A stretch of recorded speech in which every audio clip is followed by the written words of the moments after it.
en la Honda. Competición desde dentro, actualidad, pruebas y mucho más. Con Sergio Romero.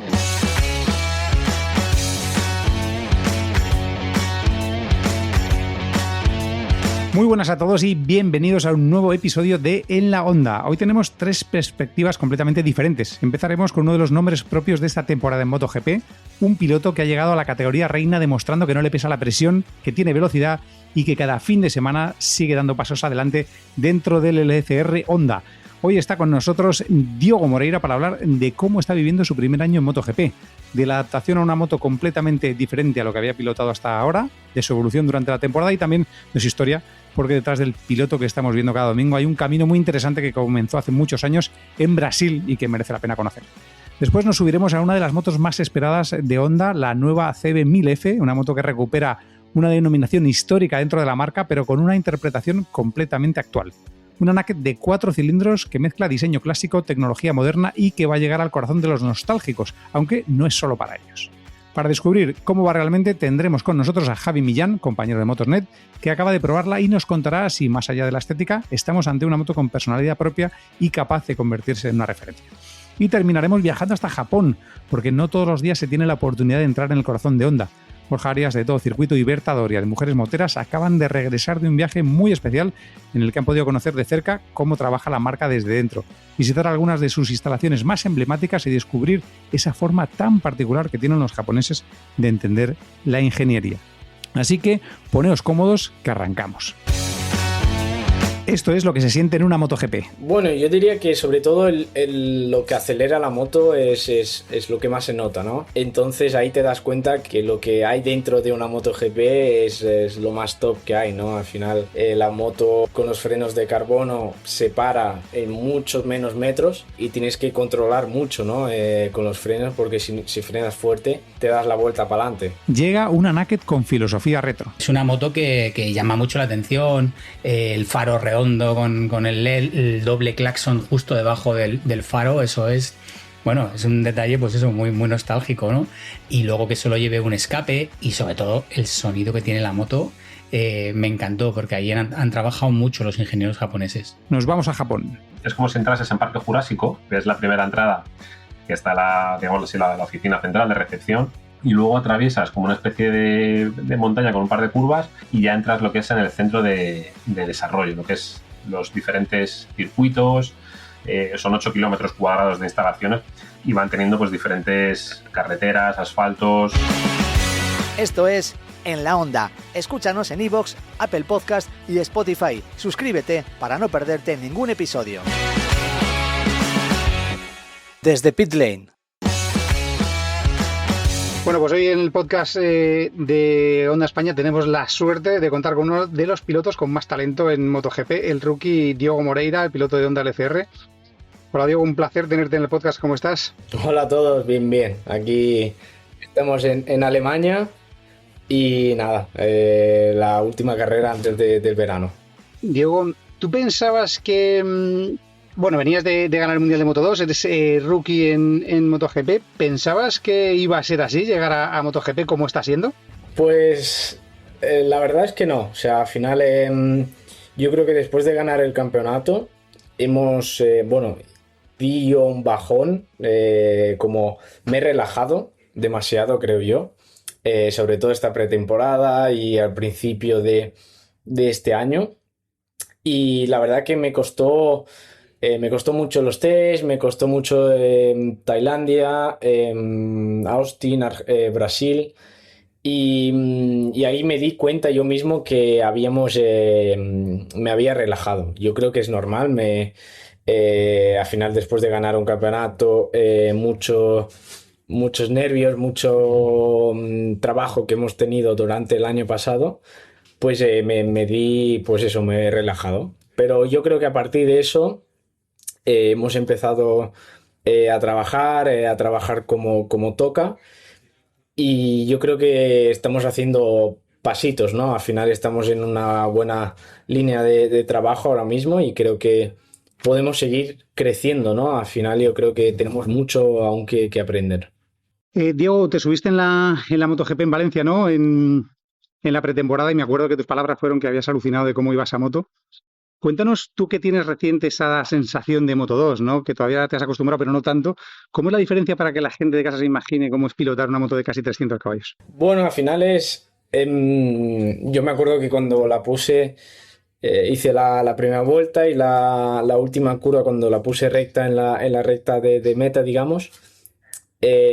Ahí como no hay controles, ya no hay nada y está toda la potencia liberada, pues ahí te da la impresión, ¿no? Yo diría un poco de respeto también. Al final es una moto que tiene muchos caballos y eso sobre todo la mente no te das cuenta, ¿no? Al final nunca lo había vivido antes, pero al final luego das vueltas y te vas acostumbrando, ¿no? Al final yo creo que es normal y luego cuando pasó el fin de año, hemos llegado en Malasia para los test este año, me pasó lo mismo, ¿no? En la primera vuelta. Es algo que no se puede tampoco explicar muy bien, ¿no? Porque al final hasta que no lo sientes no se puede explicar. ¿Y dirías que la potencia es lo que más te ha impresionado? Porque también la frenada, la aerodinámica y la electrónica son cosas que cambian mucho, ¿no? De una MotoGP a una Moto 2. ¿Cómo son esas, digamos, qué es lo que más te has llamado la atención o más te ha costado de todos esos parámetros? Bueno, yo diría que sobre todo lo que acelera la moto es lo que más se nota, ¿no? Y ahora sí que es verdad que como ya lo tengo más o menos controlado todo, luego cuando voy a entrenar con una 1000 en casa y cuando vuelvo aquí se nota que la moto gira mucho más, frena mucho más, entonces ahí te das cuenta que lo que hay dentro de una MotoGP es lo más top que hay, ¿no? Al final la moto con los frenos de carbono se para en muchos menos metros y tienes que controlar mucho, ¿no? Con los frenos, porque si frenas fuerte te das la vuelta para adelante. Entonces, lo que me ha costado al principio es entender el freno y los neumáticos. Yo creo que los neumáticos viniendo de Pirelli este año con Michelin, pues cuesta entender y cuesta entender cómo se tiene que llevar la MotoGP. ¿Y has tenido que cambiar, o qué has tenido que cambiar, mejor dicho, de tu estilo de pilotaje para adaptarte a una MotoGP con esos Michelin y con toda esa exigencia que tienen? Bueno, al final con una Moto 2 era frenar muy fuerte al principio y tener mucho paso por curva, ¿no? Porque al final es una moto que tiene menos potencia, entonces teníamos que buscar ese paso por curva, ¿no? Al final en MotoGP tienes que frenar mucho más tarde e intentar hacer la curva más en V, ¿no? Parar la moto en medio y aprovechar mucho de la potencia de la moto. Yo creo que eso es lo que cuando lo entiendes es lo que te hace ir rápido. Yo creo que sí que voy entendiendo ahora, pero falta pequeños detalles ahora.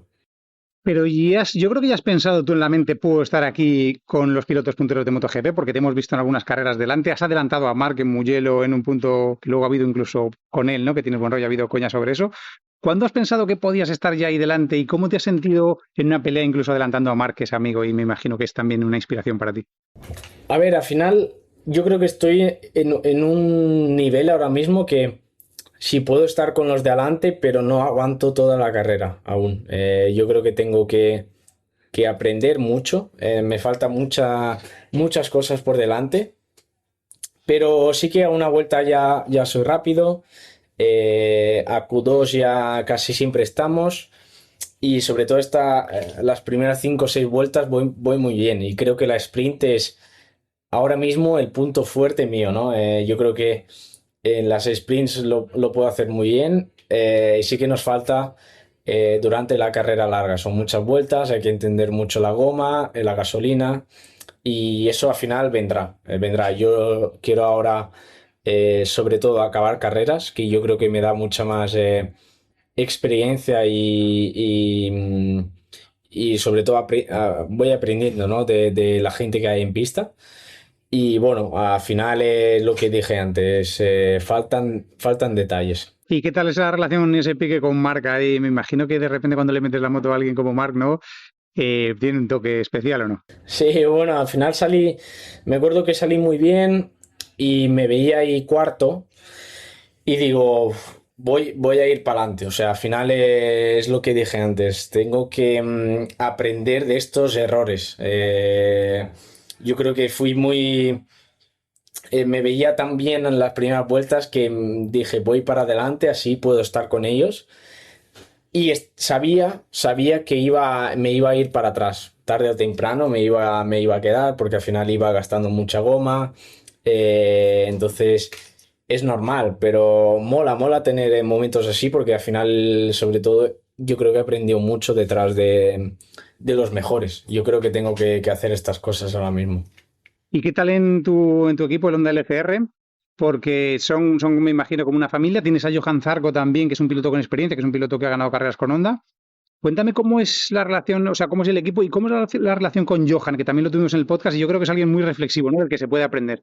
Sí, con Zarco muy bien. Al final ya lo conocía el año pasado, fuimos un par de veces a entrenar juntos y la verdad que muy bien. Desde los test que hicimos en Malasia, me ayudaba, me intentaba dar consejos, hablaba conmigo, así que por su parte yo creo que me intenta ayudar. Al final es un tío que tiene muchas carreras en MotoGP, muchas carreras con Honda y al final dentro de Honda ahora mismo es el que más tiene horas encima de la moto, ¿no? Y yo creo que puedo aprender mucho de él.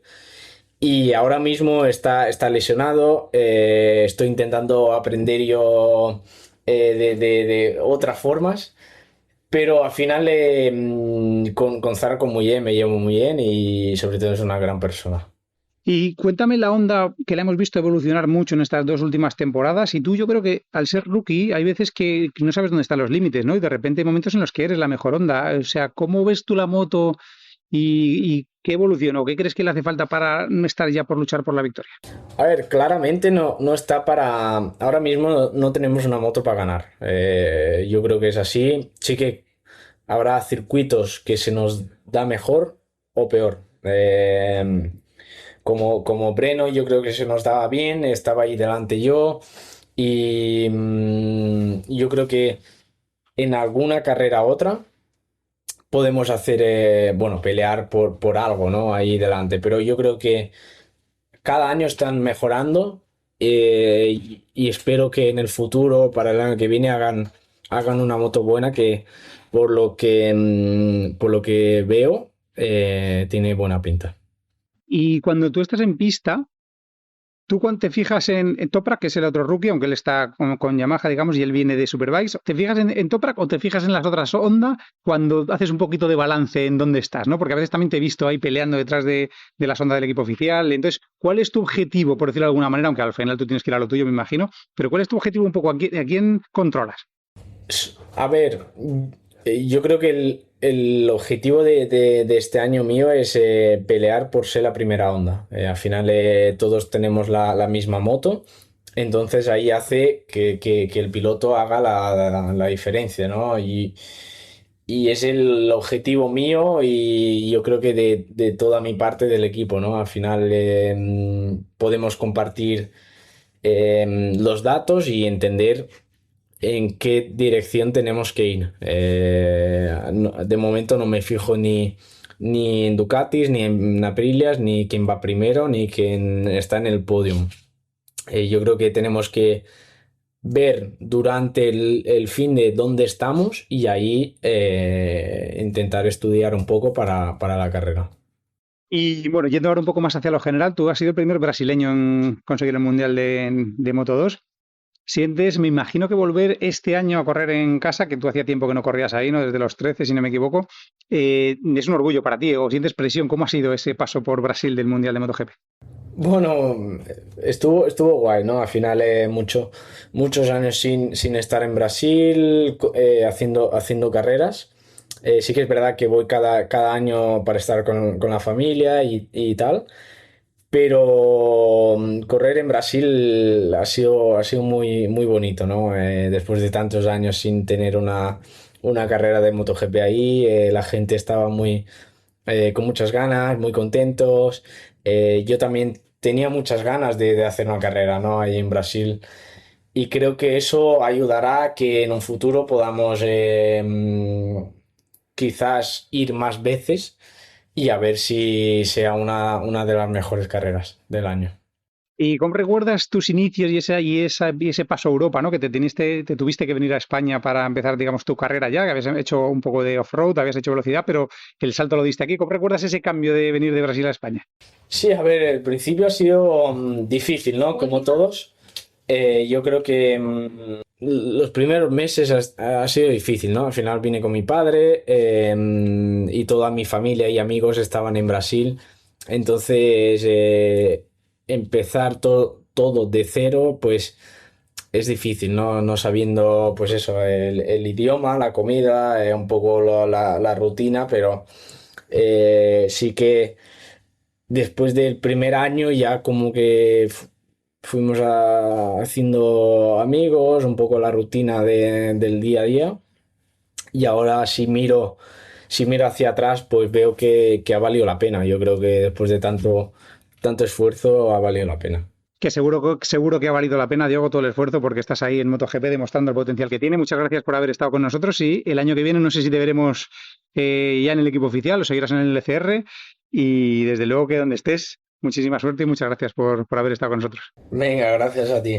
El sol, la brisa, el calor, el frío, el aire, el día, la noche, las curvas, las rectas, las rutas, las carreteras, las pistas, los senderos, el campo, la playa, la ciudad, la velocidad, los amigos, las anécdotas. ¿Te entran ganas de ir en moto? Seas como seas, hay una Honda para ti en tu concesionario oficial Honda.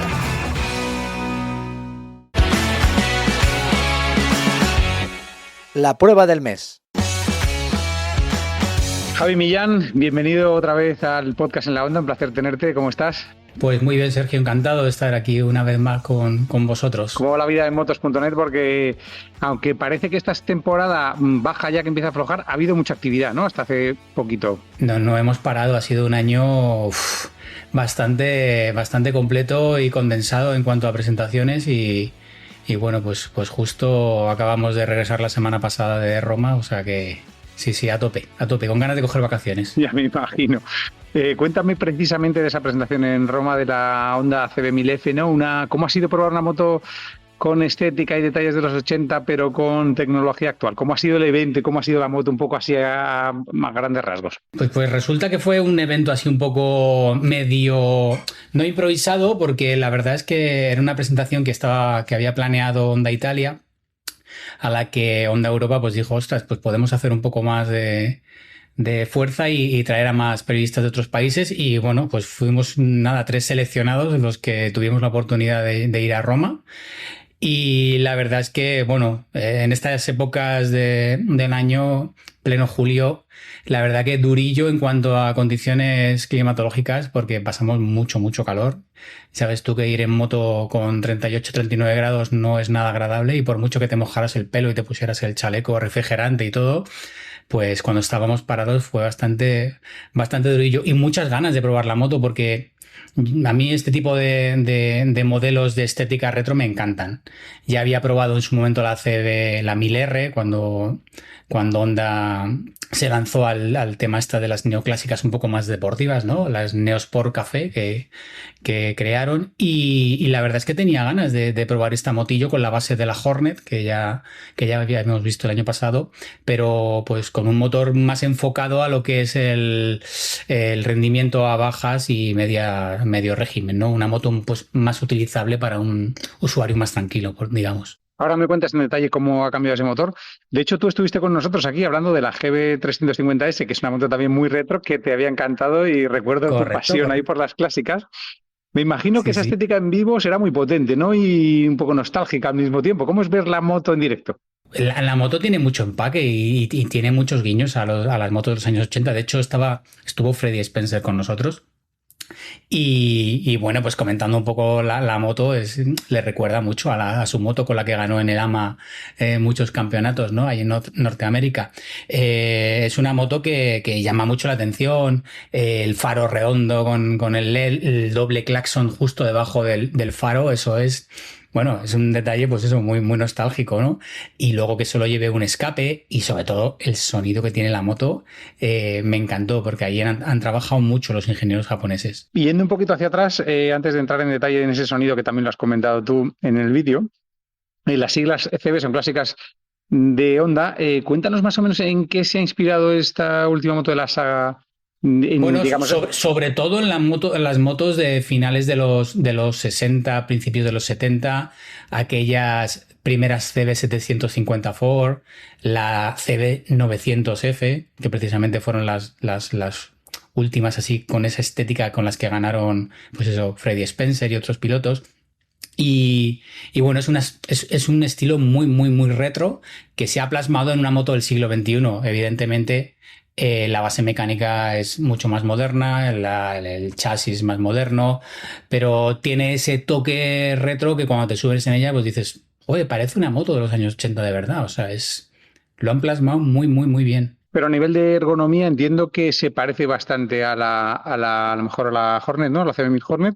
¿Cómo es esa...? No, ahí la han cambiado bastante en cuanto a lo que es el confort del asiento, mucho más mullido, más anchito, la postura del manillar más elevada, el depósito es completamente diferente, o sea, sí, el chasis y la base mecánica es prácticamente la misma, pero se ha cambiado bastante lo que es la ergonomía y el diseño cuando está subido en ella. Entonces se nota una moto más confortable, más relajada, más para disfrutar a un ritmo, pues eso, no tan alto como con la Hornet. De hecho, te subías tú en el vídeo en el asiento, ¿no? Y se veía que es una moto para alguien que mide unos 75 como tú, es una moto que llegas bien al suelo, ¿no? Y me entiendo que es cómoda. ¿Cuál es el ambiente, ¿no? En el que crees que le vas a sacar más partido por esa ergonomía que estabas comentando? Bueno, es una moto para el que quiera una todo en uno, ¿no? Es una moto con la que puedes irte de viaje, hay unos packs de accesorios que le puedes poner con alforjas y todo y te puedes ir a pasar el fin de semana a ritmo tranquilo o incluso a ritmo un poco más alto, porque evidentemente, me decías tú antes, la GB350, ya me gustó una moto con 21 caballos, pues imagínate que una moto con 100 caballos más, o sea, tienes moto para aburrir. Y todo ese rango que tiene de utilización de bajos y medios es una moto a la que puedes ir muy tranquilo o si quieres ir a un ritmo más alto, pues te puedes ir a donde quieras con ella. Porque de hecho lo decías tú antes que el motor sí que también se ha adaptado, ¿no? a esta configuración. Es la base que tenía la Hornet y también que viene de la CBR anterior, pero correcto. Es una moto un poco adaptada al uso de la clásica. Sí, correcto. O sea, básicamente se ha trabajado en la electrónica, se han bajado vueltas de revoluciones máximas para que no dé tanto pico y se ha trabajado en el par motor para que esté un poco más abajo. Eso, es una moto, pues eso, no han explotado el motor como pueden explotarlo en la Hornet, que puede dar 150, 160, 170 caballos. Aquí con los 124 da de sobra y sobre todo ese hecho de tener mucho par motor, pues me imagino que a sobre las 6.000, 7.000 vueltas está dando prácticamente todo el par y ahí es cuando, vuelvo a lo del principio, es cuando empieza a sonar que es espectáculo puro. Sí, que decías tú que habían hecho, bueno, lo explicabas en motos.net, que el escape, ¿no? Se ha trabajado mucho para que consiga ese sonido. El sonido es una de las cosas que más me ha gustado de esta moto, porque se ha trabajado sobre todo en la admisión, las toberas de admisión, dos tienen una longitud de, creo que son 40 milímetros y las otras tienen 50 milímetros, o sea, ya están trabajando en eso. Luego también las válvulas de los cilindros centrales de admisión también tienen variadas las aperturas y luego todo el escape por dentro tiene unas canalizaciones que hacen como si sonara una trompeta, pero de los años 80, o sea, y cuando abres gas a fondo a unas 6.000 vueltas, tienes un sonido de admisión que te envuelve como diciendo, joder, es que parece una moto de verdad de los años 80. Qué maravilla, porque eso se ha perdido mucho. Desde que han ido llegando las euros, las motos ya no tienen ese ronquido y eso es lo que tú dices, que percibes la admisión y escuchas el escape, ¿no? Que un poquito siempre le da un toque a una moto. Es lo que decimos siempre, es que las normativas anticontaminación pues se han ido cargando, entre comillas, un poco esa sensación que te daban las motos nada más incluso abrir el gas y tal. Se ha dulcificado, tienen que sonar menos, es un poco todo, ¿no? Las normas anticontaminación también sabemos que a 3.000 vueltas los motores tienen que cumplir con las normativas para que no den el CO2. Entonces, claro, todo eso lo ajustan las marcas y muchas veces pues las descafeinan en cuanto a sonido, sonoridad, en cuanto a sensaciones. Pero, joder, aquí en Honda han trabajado muy bien este aspecto y ya te digo, es uno de los que más me ha gustado de la moto esta. Y también hay cambios en la caja de cambios para adaptarla al uso más tranquilo, digamos. Correcto. Se han recortado lo que son las relaciones de primera y segunda y se han alargado cuarta, quinta y sexta. Aunque el trayecto que hicimos fue prácticamente carretera, hubo algunos tramos que pudimos hacer autopista y dije, hostia, voy a probar el desarrollo en sexta, por ejemplo, ¿no? Sabes que a 120 pues hay muchas motos que van muy altas de vueltas, pero en este caso creo recordar que a 120 de marcador el motor giraba como unas 4.500 vueltas o algo así, que oye, está bien porque si tienes que abrir gas, es que al final es como llevar un overdrive y puedes ir en sexta. Incluso, de hecho, hubo momentos que me despisté en salidas de cruces y tal, y en cuarta y quinta tiras un poco del embrague y la moto sale. O sea, es impresionante. Y hemos hablado de nostalgia y estética ochentera, pero también hay mucha tecnología en la CB1000F, ¿no? Que hereda de las otras motos de la familia. Sí, por supuesto. Aquí no han escatimado, ¿no? La IMU, sobre todo, la unidad de medición inercial que tiene de 6 ejes, heredada de las motos RR, también está aquí. Tienes el ABS en curva, control de tracción, anti-wheelie. O sea, no se ha escatimado, por mucho que sea una moto de estilo retro. Aquí Honda ha aplicado todas las medidas de seguridad pues para que vayas de la mejor manera en cualquier tipo de trayecto y viaje. Antes has mencionado tú también en los packs que había, ¿no? Porque hay 3 packs, creo, y hay uno que me ha gustado mucho, la cúpula, esa que también es ochentera, ese diseño, ¿no? Sí, correcto. Hay 3 packs disponibles. Ese que comentas tú es el Sport Pack, que bueno, aparte de la cúpula lleva el Quick Shifter, tanto para subir como para bajar relaciones, que es opcional, se puede montar como accesorio y de hecho es una de las cosas también que me gustó mucho en la unidad que lo probé, que no era la unidad que yo llevaba inicialmente, luego me dejaron otra porque quería probarlo y es un quick shifter que puedes bajar marchas acelerando, subir marchas decelerando, o sea, tanto para arriba como para abajo y me gustó mucho. También lleva el Sport Pack, lleva el protector de radiador, protector de motor y unos adhesivos en el depósito, además de un tapón, el taponcito de llenado de aceite también, que es así como anodizado, es muy chulo. Luego hay un Comfort Pack también, que añade puños calefactables con 5 niveles de temperatura, un asiento confort que lleva un poco más de mullido, son 30 milímetros más de mullido, pero al ser más blandito como que baja más, no son esos 30 milímetros lo que ganas de alturas. Baja y vas más cómodo, porque una de las motos que tenía en disposición lo llevaba y me subí y bueno, para los que necesiten un poco más de confort también está ahí. Y ese Comfort Pack también tiene el protector de depósito, pues para evitar los arañazos cuando vas montando la moto, que sabes tú que te vas tirando para adelante, para atrás y luego está por último el Travel Pack, que lleva las alforjas que te he comentado antes, de 14 litros en un lado, creo que es en el izquierdo, y 10 en el otro, además de una bolsa sobre depósito de 3 litros. Y hablando de cómo va la moto en sí, que has tenido ocasión, lo has dicho, has estado rodando por la carretera, sí que comparte chasis, ¿no? Y no sé si suspensiones también con la Hornet. ¿Cómo es la moto dinámicamente? La verdad es que es una moto que me sorprendió. Me sorprendió en cuanto a facilidad de conducción. Evidentemente, las Honda son motos siempre muy equilibradas. Y es una moto con la que trazas de manera muy fluida todo. Desde que arrancas con ella, la maniobrabilidad. Me gustó mucho el radio de giro que tiene. La verdad es que te mueves muy bien a baja velocidad, o sea, es una moto con la que puedes ir a punta de gas y no se va como muchas otras motos que se van para los lados y la notas inestable, no, estaba sobre raíles. Frenada, muy estable en frenada también, como muy buena Honda. Y luego, pues eso, un tren delantero que te va transmitiendo exactamente lo que está pasando debajo de la rueda. Y cuando abres gas, pues es una moto muy estable, muy confortable. No noté mucha sacudida aerodinámica, además de que bueno, es una naked, evidentemente, y el aire te da.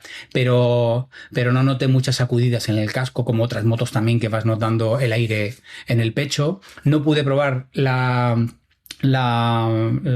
unidad que llevaba cúpula porque mi querido Pepe Burgaleta no me la quiso dejar, pero se la intenté quitar, pero no me la quiso dejar.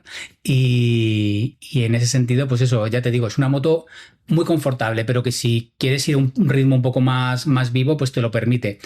Lo que sí noté un poco el amortiguador trasero, para mi gusto, en las carreteras en las que fuimos que eran bastante bacheadas, el hidráulico era un pelín seco, pero nada, yo creo que también por mi peso, ¿no? Porque como peso 70 kilos, yo creo que alguien con un poco más de peso, pues eso lo mitigará esa sensación que tuve yo, pero vamos.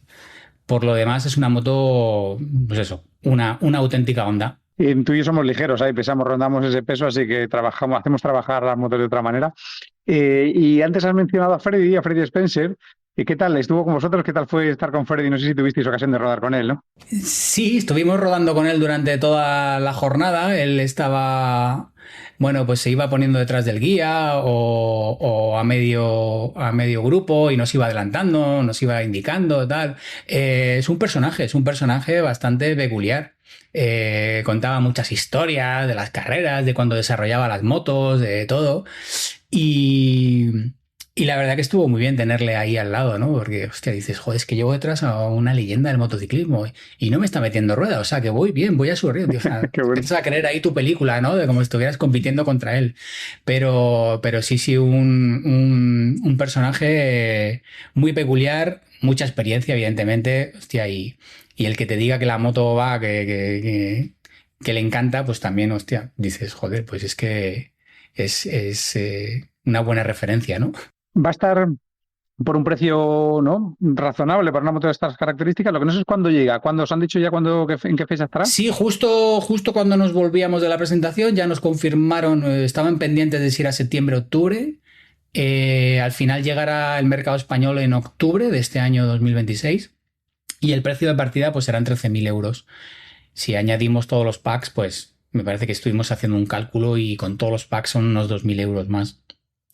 Pero bueno, 13.000 euros, una moto con tecnología moderna, estética retro, creo que va a triunfar en un público, bueno, que busca este tipo de estética más clásica, que podemos ser incluso ya nosotros, porque ya peinamos muchas canas. Totalmente. Y que quieran una moto funcional para todo uso, creo que es una opción muy, muy buena esta CB1000F. Bueno, Javi, pues un placer escucharte de primera mano. Muchas gracias por haber estado con nosotros. Muchísimas gracias a vosotros por invitarme. El reportaje. Hoy en el reportaje tenemos a dos protagonistas que ya han estado con nosotros en el podcast, Berta Doria de Mujeres Moteras y Borja Arias de Todo Circuito. Un placer que nos acompañéis una vez más aquí en el podcast, chicos y chicas. Hola. Hola, gracias a vosotros. Oye, esta vez estáis vosotros porque habéis ido juntos. Bueno, habéis hecho bastantes viajes juntos últimamente, así diferentes, pero este creo que ha sido uno de esos viajes que recordaréis, ¿no? Porque habéis estado en Hokkaido, en Japón, visitando unas instalaciones diferentes. Ha sido un lujo. Yo creo que esto va a ser uno de los viajes que vamos a recordar toda la vida. Sí. Yo es lo que te decía antes, es viaje, presentación, guión, trabajo, top 3 de todos los que he hecho en los últimos años, sobre todo por la experiencia y yo creo que lo irrepetible que va a poder ser hacer algo similar, sobre todo con una marca japonesa, que son bastante herméticos y que nos hayan dejado visitar esas instalaciones ha sido todo un lujo. Mira que yo suelo ir a cosas de las que disfruto, pero esta vez no he ido a esta y me habéis dado los dos mucha envidia, que lo sepáis, que siempre es al revés, que alguien me dice, ¡oye, qué suerte! Pues no, aquí sois vosotros los protagonistas. Contadme dónde estabais, porque habéis ido a la isla de Hokkaido, si quieres, Berta, empieza a contarme, y ahí hay unas instalaciones de Honda especiales que habéis visitado, ¿no? Ahí está el mejor parque de atracciones del universo, que es el centro donde Honda hace las pruebas, donde se asegura que todo lo que te pueda pasar a ti con una moto en una carretera lo haya testado antes. y es un lugar absolutamente increíble porque es sumergirte en un mundo de carreteras del mundo, que quizás una de las cosas que más me llamó la atención es si hay una grieta con verdín o con un trozo de asfalto que está estropeado, eso no está así por casualidad, está hecho así expresamente. Y es algo absolutamente increíble poder visitar el dónde se afinan las motos. Qué bueno, Borja, ¿cómo son esas instalaciones? ¿Cómo lo has visto tú? También un poco cuéntanos cómo es el recinto, qué es lo que hay, ¿no? Que es un sitio grande, además. Bueno, el sitio es... cuando vas a llegar, la verdad es que estás atravesando, digámoslo así, como una zona muy, muy agrícola, donde hay millones y millones de cultivos de arroz, todo muy rural, pero de repente llegas a... Es como si entrases en Parque Jurásico, unas instalaciones increíbles, ¿no? Es la primera entrada, que está digámoslo así, la oficina central de recepción, y luego atraviesas como una especie de montaña con un par de curvas y ya entras lo que es en el centro de desarrollo, lo que es los diferentes circuitos. Son 8 kilómetros cuadrados de instalaciones, para que te hagas una idea, y van teniendo pues diferentes carreteras, asfaltos, tienen zonas también de tierra, porque ahí no solo prueban o ponen a punto las motos, sino también los coches. Y el sitio es brutal, es lo que decía Berta. En las últimas 2 décadas pues se han ido trayendo asfaltos de todo el mundo, para que te hagas una idea, tanto del continente americano, asiático, europeo. Hay 54 tipos de asfalto. Imitan grip, imitan grietas, imitan todo. O sea, todas las condiciones, incluso climáticas, han sembrado hasta 120.000 árboles en todos estos años. Los ves muchas veces colocados de forma simétrica para intentar replicar las condiciones que se dan incluso en carreteras de montaña. Allí en Hokkaido nos llegaron a decir que han llegado a registrar menos 20 grados centígrados en invierno.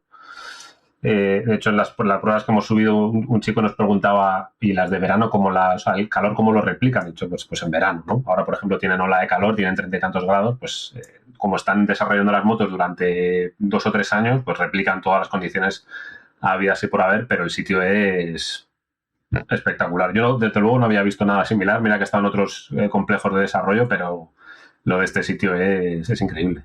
Berta, y una vez estabais ahí en el Parque Jurásico de las motos, como lo habéis descrito, ¿cuál ha sido el plan? ¿Cuál era vuestra agenda? ¿Qué cosas habéis hecho estando ahí? Allí lo que hicimos es testear variaciones de las motos. Es decir, tenían la moto de producción en masa y luego tenían 2 variaciones. Y a lo largo del día lo que hicimos es ir probando de cada uno de los modelos las 3 versiones para valorar si notábamos o no notábamos las distintas diferencias entre ellas con los distintos ajustes.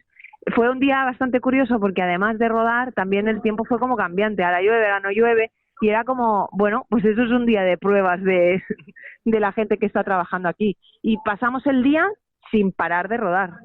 Y era una locura de cómo puede ser que tan pequeña variación luego la moto sea tan distinta. Fue increíble.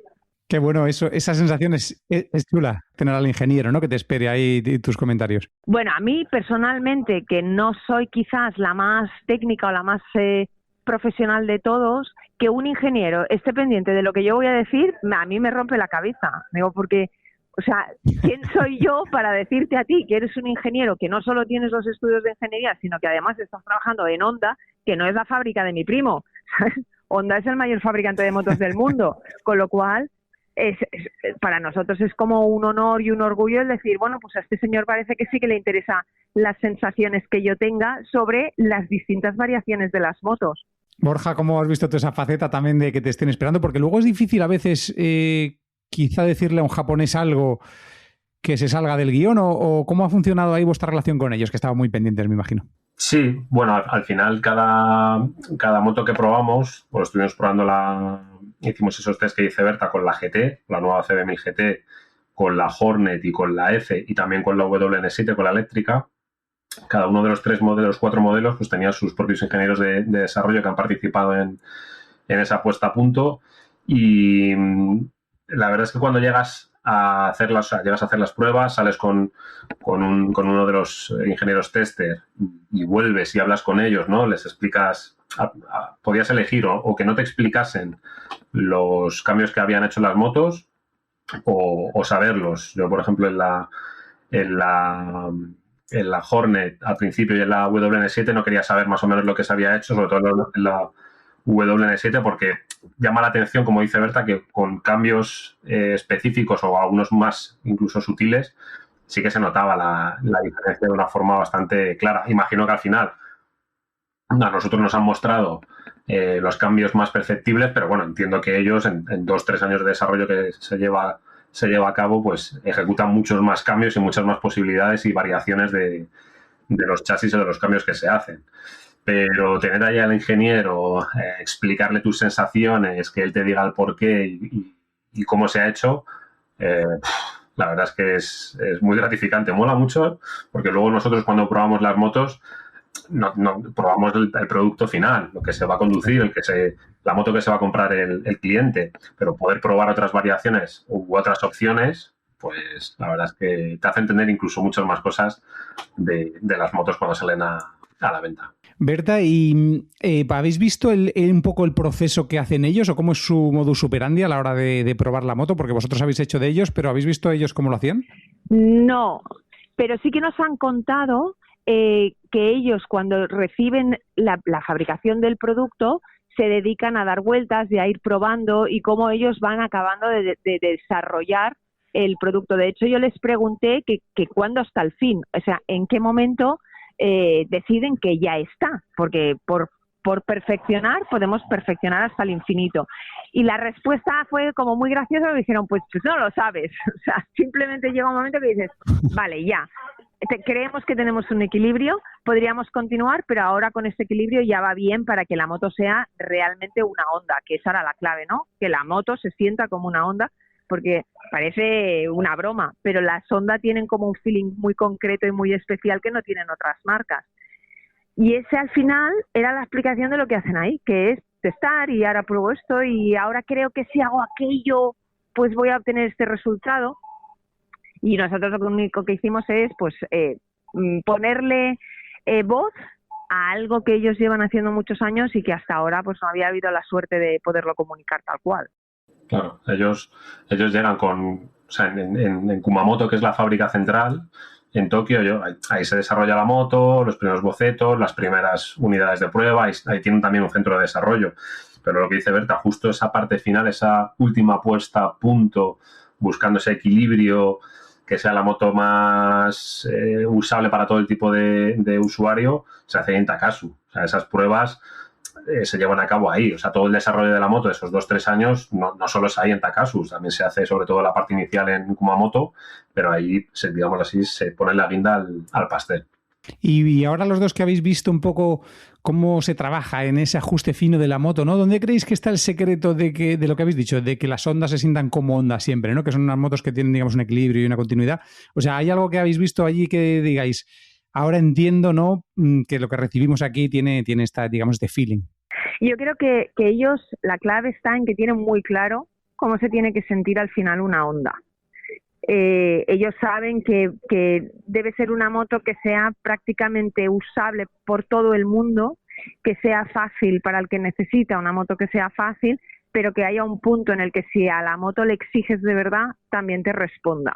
Y como todos tienen esa percepción y tienen tan claro cómo se deben sentir al final las motos, es inevitable que todas vayan en la misma dirección. Sí, yo sobre todo lo que veo es que esas personas que acaban de poner a punto la moto son ingenieros de pruebas con mucha experiencia. Muchos de ellos, incluso los jefes de proyecto, sobre todo los que ponen a punto, por ejemplo, maniobrabilidad, chasis, electrónica, etcétera, etcétera, ya llevan muchos años trabajando en Honda, llevan mucho desarrollo de muchos modelos de hace ya años y al final esa experiencia, tienen muchísimos kilómetros a sus espaldas y ya saben qué hacer, pero esto no es de hace 10 años o 20, esto viene de muchísimos años atrás que se ha ido trabajando así.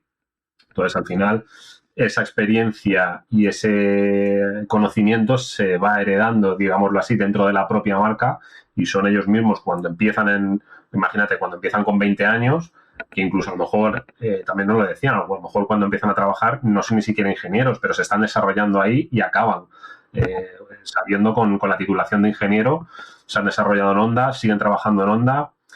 Normalmente ahí en las marcas japonesas empiezas en un sitio, es muy difícil que acabes en otro sitio. O sea, Claro. Estás dentro de Honda u otras marcas y acabas ahí. Y al final esos propios ingenieros tienen tal experiencia a la hora de poner a punto una moto, desarrollarla y saber qué es lo que tiene que hacer, que al final eso se traduce en lo que dice Berta, en conseguir ese feeling Honda que conocemos todos o los que hemos probado ya muchas motos. Cada moto, al final, cada marca tiene su esencia y bueno, las motos que fabrica Honda tienen pues también su carácter y su forma de hacer, y eso lo hacen, yo creo que desde mi punto de vista, esos ingenieros con toda esa experiencia y con todos esos kilómetros que llevan a sus espaldas. Es como si fuesen un ejército. O sea, en un ejército muchas veces se entra por vocación, que entras como soldado y luego dentro haces carrera. Y tú no trabajas de militar, tú eres militar. Tú lo integras en tu ADN porque tu objetivo en la vida es pues defender a tu país de la manera la que sea. En Honda entran queriendo estar allí y desarrollan toda su carrera profesional dentro. Y al final integran ese conocimiento dentro de su propio ADN. Y por eso les hace, yo creo, ser una marca diferente al resto. Qué bueno. Y estando ahí en las instalaciones, ¿tenía más motos? ¿Habéis visto el garaje? ¿Habéis visto algo que no sé, algo nuevo que no se sepa? O me imagino que lo tenían ahí todo hermético, ¿no? Nos bajamos del autobús, además estaba el máximo responsable de comunicación de Honda global, y según nos vio bajar, que estábamos todos con el móvil y con la cámara apuntando, llamó a los responsables que venía con nosotros y dijo, empezar a revisar móviles que de aquí para allá no se puede sacar ninguna foto, ningún vídeo. De hecho, nos revisaron todos los móviles, todo el vídeo, todo el contenido que hicimos, nos lo revisaron porque había cosas, desde nuestro punto de vista, no eran sensibles a nivel de fábrica o de empresa, pero bueno, es al final su filosofía. Pero vamos, no vimos nada ninguna moto, ninguna cosa secreta ni nada. Lo más original, la vaca y el ternero. Había vacas de atrezo. Desarrolla eso porque había unas vacas ahí de atrezo, ¿no? Para hacer de los Alpes, ¿o de dónde eran? Claro, porque tiene que parecer de verdad. Entonces, hay señales, hay cosas y hay una vaca. O sea, ¿tú has visto alguna carretera de montaña sin vacas? No, pues tienen vaca y ternerito. Sí. Y tenían asfaltos, habéis dicho, de diferentes lugares. Y también alguien ha comentado que había una parte como simulando el circuito alemán del Nürburgring. Sí, tenían como trayectorias, curvas. Allí, por ejemplo, en Japón no hay rotondas, ahí tenían rotondas. O sea, asfaltos, para que te hagas una idea, tienen hasta 54 tipos de asfaltos de todo el mundo. Y lo que decía Berta al principio, todas las grietas, baches, rotos del suelo, o sea, nada era aleatorio, todo estaba puesto adrede. O sea, si tienen que hacer una grieta, la hacen. O sea, no dejan que el tiempo haga su trabajo, no.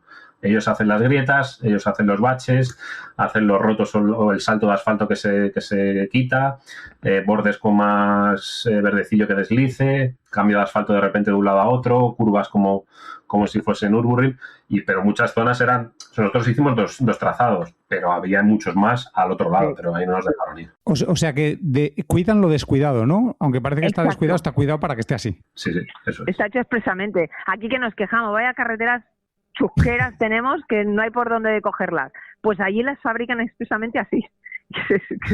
Yo imagino que tendrían otros trazados con asfalto bueno, porque nosotros lo que hicimos, o sea, al final del día decías tú, me ha faltado probar un poco de asfalto bueno, para que te hagas una idea. O sea, nosotros tenemos carreteras muy buenas, tenemos algunas que están hechas un desastre, pero también tenemos carreteras buenas. Nosotros lo que probamos era asfalto para poner a prueba la consistencia de la moto. Baches habían unos cuantos, porque cada volada. Sí. Y hablaron, en algún momento pudisteis hablar un poco con ellos, me imagino que esto era una cosa más dinámica, ¿no? Pero había algo de información sobre en qué dirección trabaja Honda o sobre cosas en las que a lo mejor podamos ver en un futuro, electrificación, o ahí no tuvisteis ocasión. Yo le pregunto, o sea, sí que les podíamos preguntar porque tuvimos ronda de entrevistas con ellos, pero... Nada, no sueltan prenda. Al final son respuestas que tienen que dar ellos porque al final no pueden darte mucha información acerca de todo lo que sea fuera de lo que estamos tratando ahí. Se intenta, claro que se intenta, pero no. Al final la filosofía japonesa ya sabes cómo es y no sueltan prenda, como dice Berta. ¿Y os dio tiempo a ver algo más de Japón, algo de la cultura japonesa ahí, algo que os haya ahí sorprendido del país, o fue un viaje express de solo la pista? Express fue, pero sí que pudimos estar en el centro de Tokio. Quizás a mí me hubiese faltado ver la parte más tradicional, pero la parte más cosmopolita, más turística, me parece también un poco locura. Era como meterse de lleno en un manga. Era una pasada. Estuvimos en Shibuya, que es donde está el paso de peatones en todas las direcciones. Además llegamos tarde, pero aún así había gente. Llegamos sobre las 10:30, 11 de la noche. Y al siguiente día bajamos a Shinjuku, que es donde está el Godzilla gigante ahí en el hotel. Y al final lo que pudimos ver era sobre todo pues cómo se mueve la noche, por así decirlo, los comercios. Estaba casi todo cerrado, pero había alguna cosita abierta, restaurantes, bares, bueno, un poco de la vida nocturna. Pero por el día nos faltó, por lo que dice, ver un poquito la parte más tradicional. Con un par de días más, también te digo, 2 días más y yo por lo menos vuelvo arruinado. Y ahí una cosa curiosa es que por la noche buscábamos algún sitio donde comprar cositas para nuestras gentes. Y había un edificio entero que era una tienda que se llamaba Don Quijote. Ahí lo dejo. Y ahí compramos un montón de tonterías, tamagotchis, palillos, bueno, en fin, cosas que no sirven para nada, pero que hacen gracia. Pero que se llamaba Don Quijote y eso es remarcable. Qué bueno, qué bonito viaje. Y yo tuve la sensación las veces que he ido a Japón de que no vas a otro país, sino que vas a otro planeta, ¿no? O sea, las cosas cambian tanto que dices, joder, es que esto es diferente 100%, ¿no? Sí, es muy chulo, la cultura es muy chula. Sí, o sea, tienen como todos lados, hay cosas buenas y malas, pero así de primer vistazo lo que nosotros hemos vivido, llama la atención lo ordenados que son, lo educados que son y amables. Y lo silenciosos que son. Que a mí eso me fascina. O sea, esas 3 cosas me gustan. Todo lo contrario que aquí. Sí, bueno, no, en general, y te sientes un poco raro porque llegas a la estación de trenes y están todos ordenados por filas y nosotros hechos un buyuyu ahí todos apelotonados, o estás en un semáforo parado que quieres cruzar andando, no viene nadie, pero te da hasta miedo saltártelo, porque claro, como ahí es todo tan pluscuamperfecto, pues te cohibes un poco. Es como, realmente como dices, viajar a otro planeta. Tenemos mucho que aprender, ¿eh? Sí. Oye, Berta y Borja, muchísimas gracias por haber estado con nosotros, por habernos contado un poco de cómo se vive una jornada de pruebas en Japón, en el centro de Honda, y espero escucharos pronto y sobre todo veros en alguna presentación dentro de no mucho. Espero. Hay alguna. Bueno, pues lo dicho, gracias por compartir con nosotros vuestra sabiduría y con esas voces además que tenéis, que valen para esto. Un abrazo. Gracias, un abrazo. Chao. Con el nuevo sistema de embrague y clutch de Honda puedes parar, arrancar y cambiar de marcha con tu moto sin usar la palanca. ¿Pero y no se cala? No, nunca se cala. Entonces es automática. No. ¿Cómo? A veces la tecnología es más fácil de disfrutar que de explicar. Prueba el nuevo embrague y clutch en tu concesionario oficial Honda.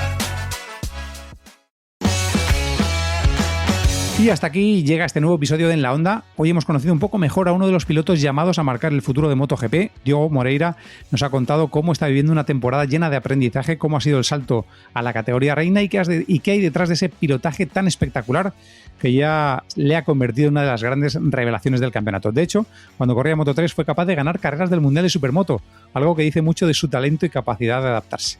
Llegar a MotoGP es muy complicado, pero seguir creciendo una vez estás allí es todavía más difícil. Pero tengo la sensación de que el brasileño tiene todavía mucho potencial.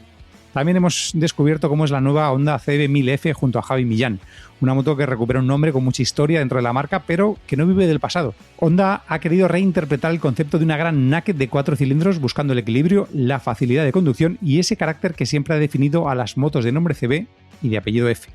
Y hemos terminado viajando a Japón con Borja y con Berta, un viaje que nos ha permitido asomarnos al lugar donde nacen muchas de las motos que luego disfrutamos en nuestras carreteras. Porque conocer Honda desde dentro es entender mejor por qué la marca trabaja como trabaja, cómo afrontó el desarrollo de sus modelos y hasta qué punto la filosofía de Soichiro Honda sigue estando presente muchos años después en cada proyecto.